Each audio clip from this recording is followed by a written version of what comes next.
Boom, boom, boom, boom, boom, boom, boom, boom, boom. Now tell me what you gonna do when it ain't nowhere to run. When judgment comes for you. When judgment comes for you. Tell me what you gonna do when it ain't nowhere to hide. When judgment comes for you. 'Cause it's gonna come for you. Nigga, this for water, easy, see something Charlie. Little boo, but God's got him. And I'm gonna miss everybody out of rolling flows like I ain't looked at a while. Like, I'm playing for dust and they play too deep for beachside. Little legs I got too deep. Tell me your feature deceased, would it please? Marry me by my grand, new way. You can't go follow God bless you, working on a plan to heaven. Backbone Wrestling Network. Welcome back to the CrosUp, your weekly look back at the week that was in professional wrestling. This week we'll be running through the results and happenings from Raw on December the 15th to Collision Part 2. That'll come into play later on the 20th of December. We open with Raw. We get a highlight package of Saturday night's main event and a nice look back at Cena's final match with Gunther where he tapped out, which brings Gunther out to start the show proper. And the fans are pissed at him. Fans remind him that he tapped out as well at WrestleMania, and he kind of gets serenaded with booze, and he enjoys it. And then Gunther simply just says he made Cena tap like a little bitch, and that's that. And he goes to leave, but he does come back to the ring a little bit and pose to piss off the crowd even a little bit more. Then he goes to leave, but comes back and poses again. This time he goes to the announcer's table where he grabs the mic and once again says he made Cena tap like a little bitch. He then smiles and leaves, and we follow him all the way through gorilla position where some wrestlers seem pissed at him as well. He runs into R-Truth, who Truth calls him a piece of trash. Gunther says, yeah, sure, about that. And Adam Pearce doesn't like what Gunther just did because it makes him look like an asshole. Pierce says he's done for the night. Pierce tells him to find the exit, and AJ Styles seems to be waiting for him in the parking lot. Gunther then kind of mocks him a little bit, gets in the car to leave, and then he rolls the window down and does the "you can't see me" as he goes away and chuckles and speeds off. So Gunther really getting serenaded with the booze, but really enjoying it at the same time. We then get video on the Usos and New Day and their previous rivalries and how they've become two of the greatest modern tag teams in history. We then get a match between those two teams where the Usos come out victorious. They hit the 1D on Kofi to get the victory. We then we look forward to some big matches on the January 5th Raw on Netflix. It'll be the 1-year anniversary. CM Punk will be defending the world title against Braun Breaker, of course, and Rhea Ripley and Io Sky will be challenging the Kabuki Warriors for the women's tag team titles as well. We then cut to the Kabuki Warriors. They complain about Io turning on them to join with Rhea, obviously, and they swear revenge and taking the both of them out as well as retaining their championships. We then take a look back at Logan Paul and the Vision taking out Rey Mysterio and LA Knight last week. We go to Logan Paul and Bronson Reed. They're happy with what happened, but Braun Breaker says they should take out CM Punk tonight. Logan Paul thinks the Masked Man is going to be here to help them, but Paul Heyman comes to say that while he doesn't know who the Masked Man is, he'll take all the help that they can get. Braun Breaker says he's taking Punk out tonight, but Heyman says that would be a terrible mistake. It's 3 weeks before Braun Breaker's biggest match and his first chance to be world champion. Logan Paul and Braun Breaker then need to get on the same page for later tonight, as they just need to come together as a group and get on the same page. So we then go to LA Knight, or we get an announcement that LA Knight is on the shelf indefinitely due to Bronson Reed splashing him on the car last week. So I assume he'll kind of be out till Rumble, probably doing some promotional stuff as well as probably just resting up some injuries to kind of end the year. So I assume he'll be back around Royal Rumble time, but we will see, obviously. We then get Io Sky and Rhea Ripley. They come out to cut a promo, but Asuka pops up out of the crowd and missed Rhea. Kairi Sane and Asuka then jump out of the crowd and beat both of them down. Kairi loads up the Insane Elbow and is going to hit it on Rhea, but Io is able to jump in time, and she takes the brunt force of the Insane Elbow. She really sells it like it just destroyed her back. So pretty good beatdown, pretty good segment there for the Kabuki Warriors to cutting it one over on Io and Rhea. We then go to a Women's Intercontinental Championship match where Maxine Dupree retains her championship, defeating Ivy Nile via submission with the ankle lock. We then look back at the NXT superstars who got showcased on Saturday night's main event. We cut to Javon Evans. He is happy to be here with Adam Pearce. When El Grande Americano comes in to ask why he and his guys didn't get a chance on Saturday night's main event, Evans and Americano then kind of trade insults back and forth. But then Pierce makes Javon versus Rayo Americano for later on tonight. We then cut back to the ring, and a very pissed off CM Punk comes to the ring. He's been away for 2 weeks after being attacked at War Games, and that has left him sitting on his couch listening to Braun Breaker. That means hearing Breaker puff his chest and run his mouth, but brains have never run in Breaker's family. Breaker wants the 2011 Punk, but he can't even handle the 2025 version. Breaker beat him, and it took help from all of his new friends. All it took was an F5 or a Tsunami or Drew McIntyre or the Masked Man. So obviously implying that it took a lot to take out Punk and not just Breaker himself. Paul Heyman has built up a lot of people over the years when they weren't ready, and Breaker might be one of them.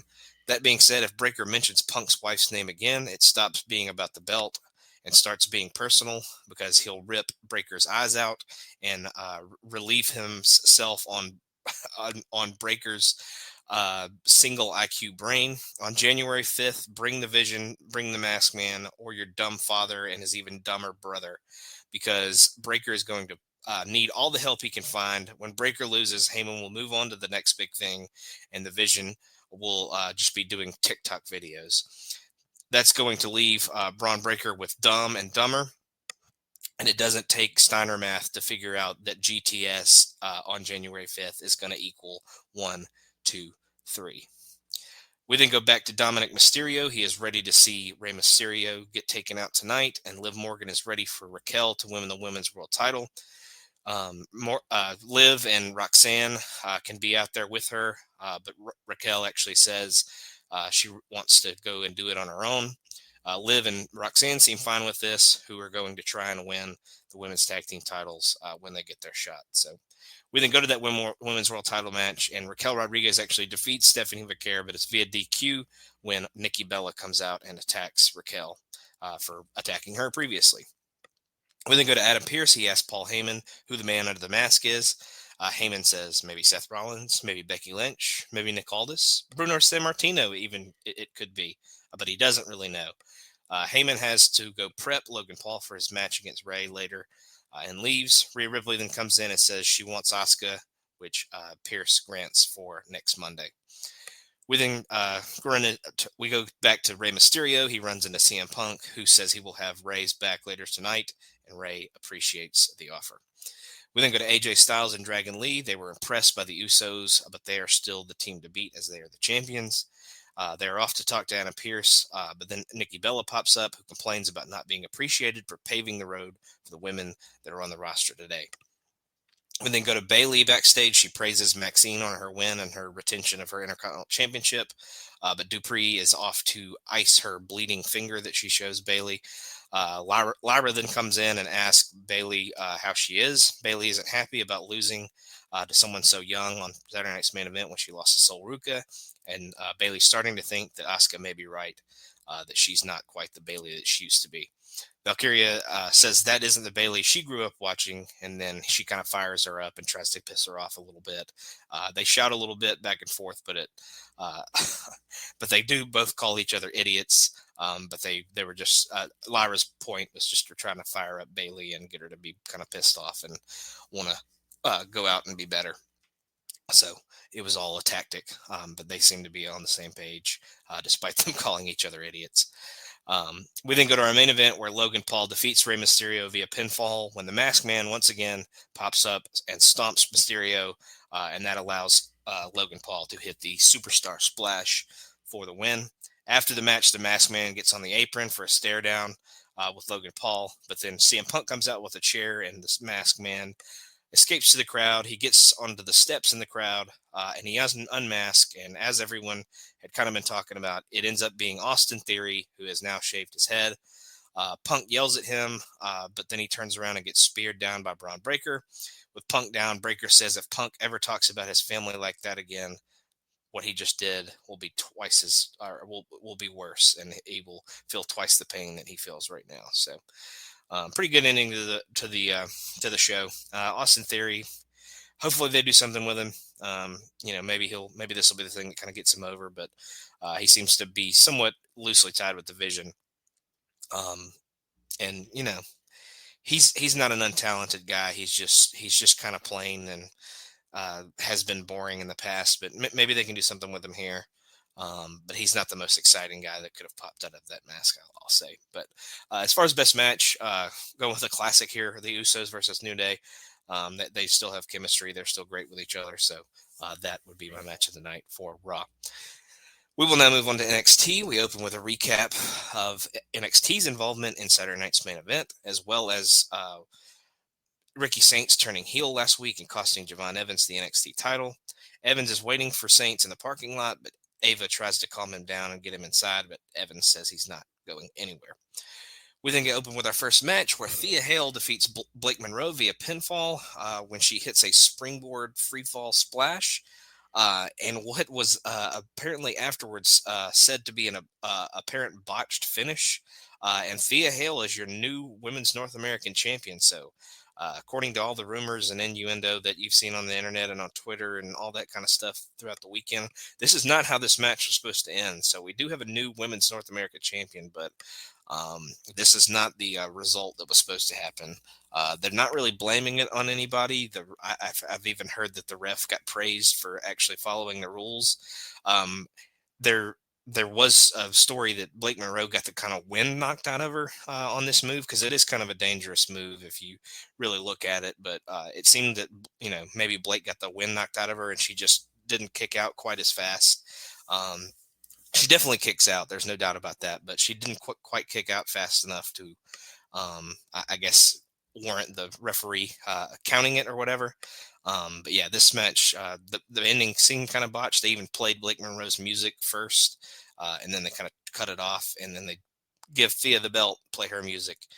So we'll see how they kind of fix that. But apparently it was a big time botch, and kind of threw plans that they had for the North American Women's title out the window for the foreseeable future. But we'll see how they kind of course correct, if they put it back on Blake or if they kind of go with Thea in that spot. When they go back to the calling, they seem to be happy that they are done with Tatum Paxley.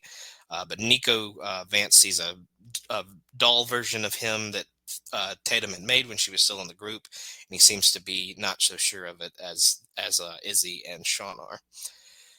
We then go to Ethan Page. He comes out. He complains about being attacked by Tony D'Angelo last week, and claims that he can carry the industry on his back, as he has been doing as North American champion. He doesn't care why D'Angelo attacked him, but D'Angelo needs to get out here right now. He doesn't get Tony D'Angelo, but his old stablemate, Stax Channing Lorenzo. And Stax brings Ariana Grace with him. Stax says Grace wants to get some more gold. So he's looking at the AAA mixed tag team title that Ethan Page also has, and is champion with Chelsea Green. And then TNA's Moose comes out, and he gets straight to the point. TNA is ticked off at all the NXT interference and wants something done about Stax. Therefore, it is Stack's lucky day, because Moose isn't here for him, but he wants a shot at Ethan Page's North American title instead. And apparently Moose informs Ethan Page that the match is already set for the December 30th NXT episode, and Moose clotheslines Ethan Page to the floor to end the segment. So Moose coming to TNA's defense, says he'll deal with Stax later pretty much, but he wants Ethan Page's gold first. We then go to Leon Slater. He wants Javon Evans at ringside for his number one contender fatal 4-way later tonight, but Evans is focused on finding Ricky Saints and taking him out. But Evans does eventually agree to be ringside for Leon, and he ends up being on commentary for the match. We then go to Hank and Tank. They defeat OTM when Hank catches Lucian Price in a small package for the 1-2-3. We then get Ricky Saints arriving in an SUV.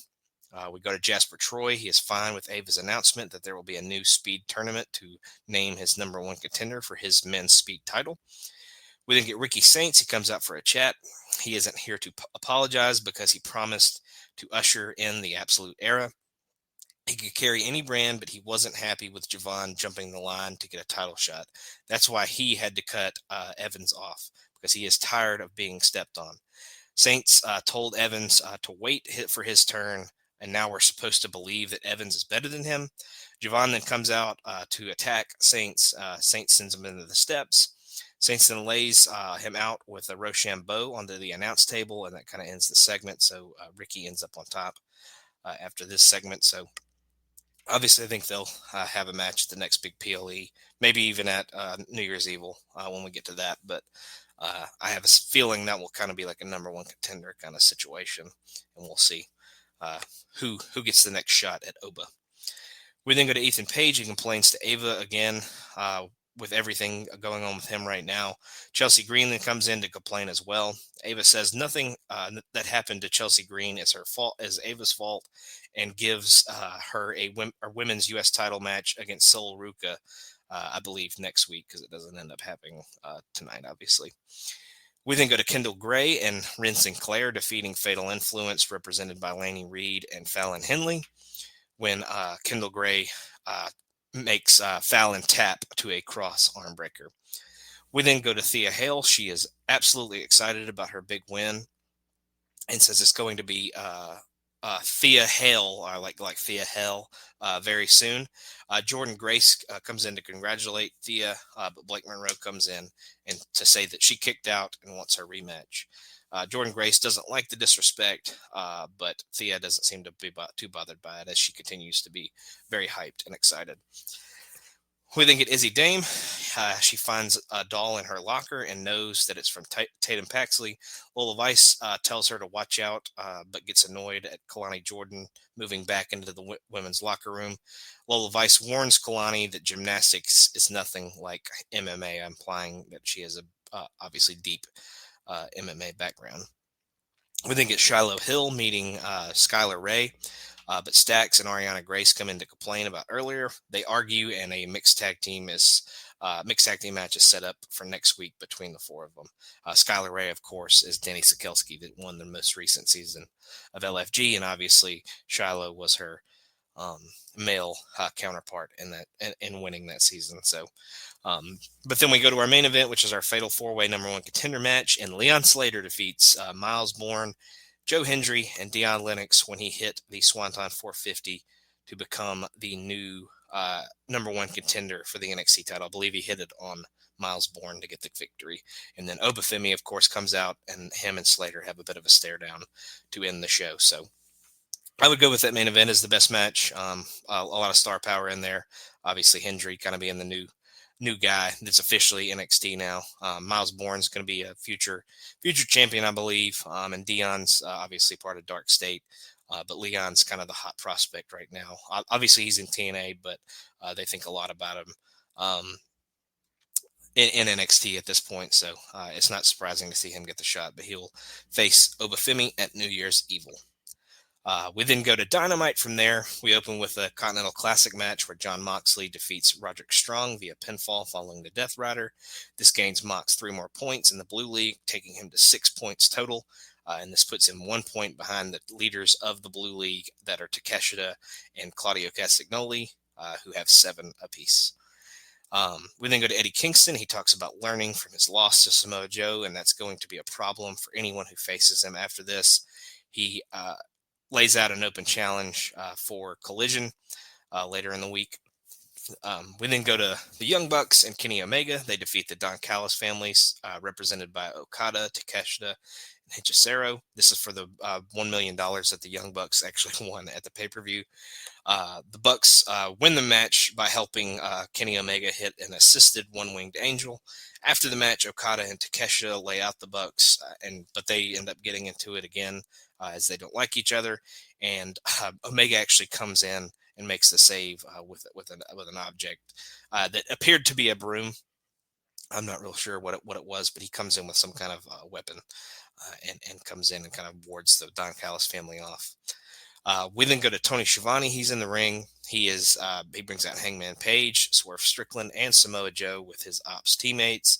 They are going to sign the contract for the match at World's End to make it a three-way for the world title. Joe knows that Swerve and Page will destruct in the match, so he signs. So he's not even worried about fighting them because he knows the other two will beat the shit out of each other, and he can just pick the scraps. Swerve talks about how he has some mutual respect with Hangman at this point, but he also has mutual hatred with Samoa Joe. He promises to leave a boot print on Samoa Joe's face that was uglier than his fake face tattoo in 2007. I can confirm that was not 2007, as we are in 2007 on Highway to the Impact Zone. So he was off on his years. I don't remember exactly when Joe gets the fake tattoo, but it was not 2007. I can confirm that. Swerve then signs the contract, and that leaves Hangman. Hangman talks about how they all work together to get the world title off of Jon Moxley. Any one of them could have been the one to do it, but Hangman was the one that wound up pulling it off. Then Hangman gave both of them title shots, and Joe chose to side with the ops. Page doesn't want Joe to be remembered as what he is today. He was ready to defend the title against anyone who helped him, including Joe. Now he isn't so sure who is going to leave World's End with the title, but it's going to be someone new.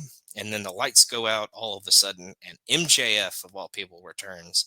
MJF wastes no time. He has his contract that he won at All In, and he cashes it in and makes the match now a fatal four-way at World's End. He tells Schiavone to get out of there. MJF talks about how he's been working to prove that he's not a coward. Joe gets in MJF's face, but actually gets cut off as well. MJF wants to prove to Joe that these people, he really is great, and promises to end Joe's title reign at the same place that Joe ended MJF's reign a couple of years ago. That brings MJF to Swerve Strickland, who he compares to P. Diddy, which is pretty brutal. The fans know him as Swerve, but MJF has known him for years as Shane. Obviously, his real name is Shane Strickland. He remembers Swerve going to WWE, and he remembers Swerve twerking for top dollar. Then Swerve came here and has done rather well, though not as well as MJF. He says it's his house and rent is due at World's End. He says, I'm MJF and I am better than you and you know it. And the segment finally ends. So quite the segment there. Good to see MJF back. It adds even more star power to this world title match. Interested to see what direction they go. I don't think Joe's going to end up walking out. I don't quite know who I think is going to be the person to take it from him, but I do think we'll get a new champion, kind of like Swerve said, or I think Hangman said in the promo. So we then go to Mike Bailey and Kevin Knight. They fire each other up for their Continental Classic matches that they have coming up. We then have a 8-woman tag where Marina Shafir, Megan Bayne, Athena, and Mercedes Moné defeat the Timeless Love Bombs and the Babes of Wrath when Athena hits the O-Face on Willow. We then go to another Continental Classic match where Pac defeats Kyle Fletcher in what I would consider somewhat of an upset. He wins via pinfall following the Black Arrow. This gets Pac 3 points and takes him to 6 points total. And it actually ties him with the Gold League lead with Okada, Speedball, and Fletcher. So we have a 4-way tie, and it will get even more bunched up throughout our shows the rest of the week. So we'll talk about that when we get to it, though. And then we main event with our Dynamite Diamond Battle Royal, where it comes down to two contestants, and they will face each other in a one-on-one match for a world title match eventually. Those two guys end up being Ricochet and Bandito, so they're the last two, and they will face each other, like I said, at a later date for a world title shot. We then are the other participants in said match were Luchasaurus, Ace Austin, Shelton Benjamin, Max Caster, Anthony Bowens, Josh Alexander, Mark Davis, Brody King, Bishop Khan, and Toa Leona. The match kind of ended when Bandito got rid of Ricochet's buddies in the Demand, and it ends up obviously being them too. So, but the best match on Dynamite was the Pac versus Kyle Fletcher Continental Classic match. Definitely go out of your way to check that one out. They really beat the shit out of each other. And again, Continental Classics, best time of year for AEW, in my opinion. It always delivers. So So we actually go to Collision next. Collision does this weird thing this week where they do, it's usually a 2 hour show on Saturday. So they had college football on Saturday. So they wanted to still have a show on Saturday, but they couldn't do the 2 hours because there was college football on TNT, TBS, and all that all day. So they do 1 hour here after Dynamite, and they do another hour on Saturday. So we'll actually cover 2 Collision episodes. So at the beginning of the episode, I said Collision Part 2 would end the week. This is why, because Collision Part 1 is next. We open with Orange Cassidy defeating Mascara Dorado in a Continental Classic match. Orange wins the match via pinfall when he reverses a top rope arm drag into a crucifix pin. Orange gets 3 points, taking him to 6 points total. He is now tied with John Moxley at 6 points, one back of the 7-point leaders with Takeshita and Claudio. And then after the match, Orange and Dorado, Orange gives Dorado his glasses as a show of respect. We then go to Mercedes Moné and Athena. They are not happy with being asked if their win avenges their recent losses, or their recent loss in the women's tag team title tournament. They say they want a title shot at World's End, and Moné says she will even defend her Rev Pro women's title on Collision later tonight, as they're obviously in the UK. We then go to Jamie Hayter. She defeats Isla Dawn via pinfall following Haterade. They shake hands after the match, but the Triangle of Madness comes in and jumps both of them. Chris Statlander comes in to try to save Hayter, but Hayter ends up accidentally hitting her with the Haterade and doesn't help her up or anything like that, and ends up kind of bailing as she's laying on the mat. And then to close out Collision, which was, like I said, only an hour, and it was kind of real. Obviously, the Continental Classic match was pretty long, and that and it just was a very short show. But FTR and the Bang Bang Gang get a good bit of time as well for the tag team titles. FTR wins when Wheeler gets Juice Robinson to tap to an Indian Deathlock after they had focused on his leg for most of the match. So, but that was the best match of the show. Only 3 matches, I guess. But Continental Classic match was good, but usually when FTR can get in there with a team that kind of match their energy, they can have some really good bangers. So Bang Bang Gang and FTR were the best match of Collision Part 1. We then go to Impact. We open with a recap that looks at our cage match, basically War Games kind of style match that we'll have later on tonight. We open with a battle royal to name a new number 1 contender for the first Impact of the new year for the TNA World title to take on Frankie Kazarian. And we have newcomer Bear Bronson, who had been previously in AEW. He wins the Battle Royal, last eliminating Eric Young, and he will face Frankie Kazarian on the first Impact of the new year. So not the AMC debut, but the first one that they have on the new year. The other participants in the Battle Royal were Rich Swann, Mance Warner, Myron Reed, Trey Miguel, Zachary Wentz, Jake Something, Moose, Jake Painter, BDE, Brock Anderson, Cedric Alexander, CW Anderson, Jesse Funaki, John Schuyler, Judas Icarus, Ryan Nemeth, Hometown Man, and Travis Williams. So quite a few new faces and kind of people that have been in previous, or other companies throughout history. Obviously, Brock Anderson is Arn Anderson's son, so but quite a few different guys up in there.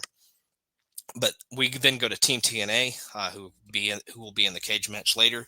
They say they are ready to end Team NXT's reign, and they're kind of them continuing to interfere in their lives and being involved in their company.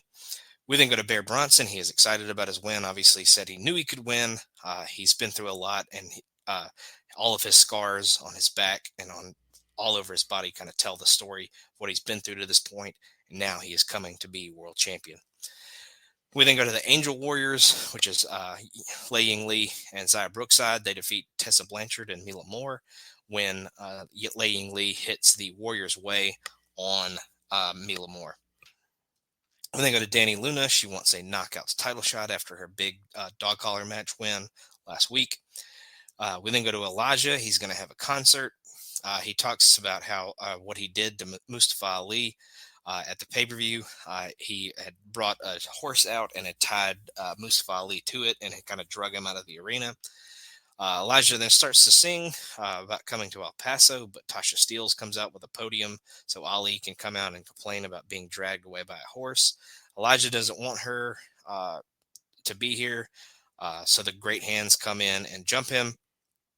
With the hands being dispatched by Elijah, Elijah goes to the stage where he has to move Steelz out of the way, but Ali comes in and gets a guitar shot um, to Elijah's back to kind of leave him laying. So obviously we'll probably see a Mustafa Ali Elijah match coming here in the future. We then go to the other half of the dog collar match from last week. Indy Hartwell says she's down with her loss, but she still wants to be Knockouts champion in the future. But she knows she needs to earn her way back to the top. We then look at Leon Slater winning his big match, or being in a big match at Saturday Night's Main Event, then winning his big match at NXT to become the number one contender for the NXT title. Moose then showed up on the same show that they obviously we talked about when I talked about NXT, and obviously he's going to get a shot at the North American title. And then Moose is backstage and says he actually wants the X Division title back that he held previously that he lost to Leon Slater. But Cedric Alexander has just won a 6-man to get number one contendership for that, and says it's not quite Moose's turn, but his. We then go to Frankie Kazarian. He isn't worried about Bear Bronson and promises to keep his world title for as long as he likes. And then we go to our War Game style cage match where Team TNA, which is represented by Mike Santana, Santino Marella, Steve Macklin, and the Hardy Boys, they defeat Team NXT, represented by Stax, Brooks Jensen, Lexis King, Tyson DuPont, and Tyreek Igwe. When Santino actually hits Brooks Jensen with the Cobra, and then Santana follows it with the spin the block clothesline. And then after the match, Team TNA is kind of celebrating the dispatch of Team NXT, but somehow Santino gets locked in the cage with Ariana Grace and Stax, and Ariana Grace actually low blows her father and leaves him laying and yells at him for doing that. And then they kind of, at Team NXT ends up kind of posing to end the show, or Stax does, especially with Ariana Grace. So something tells me this isn't over. I feel like this was supposed to be somewhat of a blow off, but I think Team NXT, with Stax being the international champion as well, I think they'll kind of continue going that way. But as far as best match, the cage match was kind of chaotic. The cage was real small, so it was kind of hard for 10 guys to do a lot of stuff. But the women's tag was pretty solid with the Angel Warriors and Tessa and Mila Moore. So that would be my match of the night. We then go to SmackDown. We open with a recap of Saturday Night's Main Event, of course. We learned that Cody Rhodes earlier in the day had invaded Drew McIntyre's house, and we will see some highlights of that later. We then get Damian Priest to come out and start the show proper with a promo. He talks about John Cena, praises him, calls him the greatest of all time. He says, with that out of the way, though, Priest wants to talk about last week when he and Rhea Ripley took out Aleister Black and Zelina. Zelina then comes out to point out that Priest didn't even get the pin and says that Aleister has broken him. Priest has to live with his decision, and Aleister, of course, jumps him from behind as Zelina kind of has him distracted. They kind of battle around. Priest kind of gets the better of things early, and he actually loads up a table. He kind of sets one up. Aleister then is able to recover, and he hits him with a chair, and then he does a Meteora to drive Priest through the table that he had set up. So Aleister Black continuing to get the better of Damian Priest. So we'll see if they continue to battle over the next few weeks, and we'll see where they kind of head from here. We then get Lash Legend and Nia Jax. They do not like the implication that Lash beating Alexa Bliss last week was an upset, and they, in fact, want the women's tag team titles. We then go to Aleister Black. He attacks Damian Priest again. This time he hits him in the back with a shovel. We then go to Lash Legend and Nia Jax. They actually defeat the Kabuki Warriors in a non-title match when Nia hits the Annihilator on Kairi Sane. After the match, Charlotte and Alexa Bliss run in to take out Nia Jax and Lash Legend and send them bailing to the back. We then go to Julia. She's with Kiana James. She warns Chelsea Green that she is coming back for her Women's United States Championship. We then go to earlier in the week, like I mentioned earlier. Nick Aldis and some referees had come to Drew McIntyre's house to negotiate. Obviously, he had Drew's trying to sue for an unsafe work environment. Aldis offers McIntyre a title shot against Cody Rhodes, but he wants a public apology to Dan Engler, the ref that he took out previously. There's also a fine, but Aldis doesn't think it's going to be an issue. McIntyre seems okay with this, though he wants to pick the stipulation of the match. Also, he wants a document saying Cody Rhodes cannot lay a finger on him until they have that match. It turns out that Cody was also at Drew McIntyre's house, and they actually battle around his house and kind of outside and all that kind of stuff. And eventually, things are kind of separated and pulled apart. So, we think Drew probably signed whatever Aldis brought to his house, but we'll see later if that was the case. We then get Nick Aldis. He's in his office. He's annoyed. He is annoyed with what he just saw. Obviously, he was there, but he's annoyed all over again. Miz then comes in and says he wants a match with him, and he says no, not Carmelo Hayes. Though Miz wouldn't mind taking him out too, but he wants a match with that other guy whose name he doesn't want to say. Aldis then seems to agree to a match, so Miz can have a match with that guy. But R-Truth comes in and he calls him, instead of Joe Hendry, obviously, that we're implying, he calls him Joe Pesci instead. So pretty good comedy timing there for R-Truth. We then go to Julia. She defeats Alba Fire via pinfall following the Northern Lights bomb. Obviously, Chelsea looked on in horror as she thinks that might be her next, but we'll see if they end up facing, or if and when they end up facing each other. We then go to the Wyatt Six. They do not like Solo Sikoa's quest for power and promise that there will be nowhere for Sikoa to run at the end of the night. We then get Cody Rhodes coming out to cut a promo. Rhodes talks about Drew McIntyre calling WWE an unsafe working environment. There are second generation wrestlers, former MMA stars, and NIL talents. What would be a safe working environment? Staples.